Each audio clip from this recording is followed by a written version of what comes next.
I am Ferdinand Marcos, and I am the President of the Republic of the Philippines.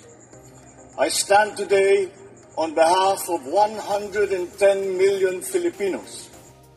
Everyone, hello universe, it's me again. Shoutout sa inyo mga kababayan. Pakinggan nyo mga best yung sinabi ni Senator Lacson. Lubos-lubos po yung awa niya kay Pangulong Marcos Jr. Sabi niya nga wala na siyang believe kay Senator Jaime Marcos. At kung nakikita nyo rin naman, hindi nyo po talaga rin nagugustuhan yung ginawa ni Jaime kay PBBM, no? Dapat sabi niya private ba sa away ng kapatid. Pero yung ipinaglalandakan mo sa harapan ng sa harapan ng publiko, pangit, no? Naaawa siya talaga kay Pangulong Marcos Jr. Hindi naman sila close, sabi niya. Hindi naman kami close ni Presidente, pero nakaramdam daw siya ng awa. Sabi niya dito mga kababayan, no? Ayan, no? Sabi dito ni Senator Lacson, mayroon ibang forum para dyan. Ito ang ginit ni Senator Ping Lacson kasunod ng mga paratang ni Senator Jaime Marcos laban sa kapatid niyang si President Bongbong Marcos. Sa akin, I can only say, for myself, mas nakaramdam ako ng awa kay President Bongbong Marcos. Saan ni Lacson, mayroon ibang forum para dyan. Huwag doon sa harap ng daang libong tao na hayagan mong sisiraan. Totoo man o hindi, dagdag pa niya.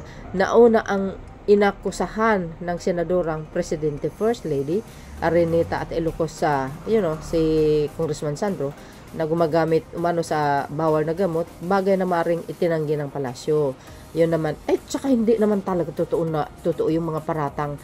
Yung speech ni Senator Jaime, yun po speech ng speech for destabilization against sa kanyang kapatid, sa Pangulo. Sabi niya pa dito, ayan, mas nakaramdam ako ng awa kay President Bongbong Marcos at nawalan ako ng believe kay Senadora Jaime sa kanyang ginagawa. Totoo yun. Kahit ako na natulo ang luha ko din naman. Siyempre, sinuportahan natin ng Pangulo. Alam niyo ba kung bakit natulo ang luha ko din? Habang siniraan ni Pangulong habang siniraan siya ni Senator Jaime nung time na yan, sobrang naawa ako kasi sinuportahan ko si Pangulong Marcos Jr. Tsaka hindi lang po yun, Marcos loyalist kasi ako, kaya may karapatan ako na masaktan, no? So dahil dito mga best, actually nakakuha talaga ng malaking simpatya ang Pangulo. Maraming nagmahal sa kanya ngayon. Kaya sabi ko nga, kung tatakbo siya uli sa pagkapangulo, sigurado taob na naman ang kalaban. Hindi lang yun, guys. Makukuha niya more than 31 million pa, no? So dahil dyan, pakinggan nyo rin itong sinabi ni Senator Lacson sa kanyang interview. Parang nasupalpal yung mga nagtanong sa kanya. Sabi niya, kayo, anong naramdaman nyo? Sabi niya gano'n. Pakinggan nyo, guys. Maganda to Or of course, minsan, binubulong sa mga kaibigan, sinisira niyo kapatid. But not in front of hundreds of thousands of Filipinos. Especially in a religious gathering. So, para sa akin, napaka-Filipino lang. Hindi natin ugaling Filipino na ganyan. How should have been it resolved, the problem? I do not know. But should it be within the confines of the family? Personally, sinabi na lang. Tayo mga Pilipino, ganun di ba? Kasi masyado tayong closely knit, di ba? Closely yung ating pamilya. So, pag may away magkakapatid, nire-resolve natin within the confines of the family or within the family circle. Diba? Pwede maisama yung mga lolo't lola, mga tiyahit, nire-resolve. Pero hindi ganyan. Wala akong makitang ibang motibo other than politics. So sir, sa tingin ninyo, which makes it even worse. What does that make with the political standing of PBBM? Nanganganib pa siya dahil sinabi? I don't know. I cannot speculate. Pero sir, sa tingin nyo, disappointed din ang sambayan ng Pilipino? Ako alam, naramdaman ko nung napapanood ko yun. Naawa ko pa Pangulo. Hindi ko siya kamag-anak. Hindi naman kami close. Pero naramdaman ko nung una bilang sa Pilipino, naawa ko sa kanya. Imagine, the pain that he was undergoing, watching his own sister, lambasting him like that. So ngayon sa tingin niyo, sir, ang feeling ng mga ating mga kababayan? Kayo, anong feeling niyo? Sir, will it cause Tanungin ko kayo, anong naramdaman niyo?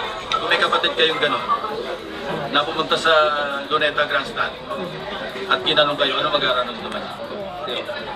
Okay. Sir, will it cause instability na yung buong first I don't family? want to speculate. Okay. Okay. Sir, thank you. Narinig nyo yung sinabi ni Senator Lacson, guys. Parang nasuplak yata yung mga nagtatanong, kayo, anong sa tingin nyo? Anong naramdaman nyo? Suplado talaga ito si Senator Lacson. But anyway, ako ay, matagal na pong mababatas yan at dating pulis po yan. Kahit sino, kahit buong sambayan ng Pilipino ko, nakikita nyo sa social media, mga kababayan, talagang grabe, bumuhos ang awa kay Pangulong Marcos Jr. Real talk po tayo. Oo, totoo yung real talk po yan. Makita nyo sa mga comment section sa social media, sa mga ibang abogado, sa mga political analyst, bumuhos ang awa kay PBBM. Sobrang bait kasi. Hindi siya marunong talaga makipag-away, no? Totoo yan. Yung misis niya, ganun din, si Congressman Sandro, talagang nandoon pa rin yung pagpapakumbaba niya. Ganun talaga yung mga professional, no? Si FL, isa lang po, kumbaga matipid ang kanyang sagot pero malaman, tago sa puso, no? So, ako, magpasalamat tayo kay Senator Lacson, guys, kasi yung sa binunyag niya na talagang nag-viral din, no? Na sinabi niya nga, ginamit lang po yung pangalan ng Pangulo. Totoo yun, para lang makakulimbat ng pera. So, tulad doon ni E.S. Barsamin, alam niyo si E.S. Barsamin, ako'y humahanga talaga sa kanya, pero parang nahinayang ako pero I hope, no, na malinisan niya yung kanyang pangalan. So, abangan po natin, no, sabi nga nila, sasampan daw siya ng kaso. Alam mo nyo, dating Chief Justice yan, ako'y nahinayang po ako sa kanya. So, dahil nabanggit kasi ni Senator Lacson sa kanyang interpellation kahapon, na I don't know kung ano talaga yung totoong issue, di ba? At syempre Secretary Bunuan, biro nyo, nakatanggap ng 1 billion, biro nyo yun. So, nakakadismaya din minsan ang mismong pinagkatiwalaan ng Pangulo, sila pa yung may nadadawit. Pero kay E.S. Barsamin, I think, mga kababayan, kaya niya sagutin yung mga aligasyon laban sa kanya.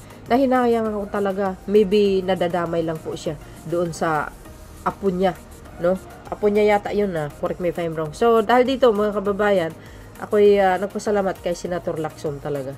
Na hindi niya naman pinagtanggol ang Pangulo, pero nakikita nyo kung ito usapang pamilya kasi. Supposed to be not sa mga ganyang crowd na pinaglalandakan mo, pinagtanggol mo ang hindi mo kadugo para lang maiupo sa Malacanang para din sa ambisyon. So, pangit, no?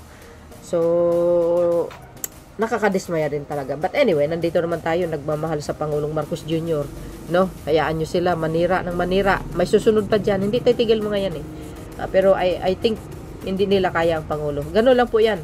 So, yun mga kababayan. See you again on my next upload. Bye, and baboos. God bless Philippines.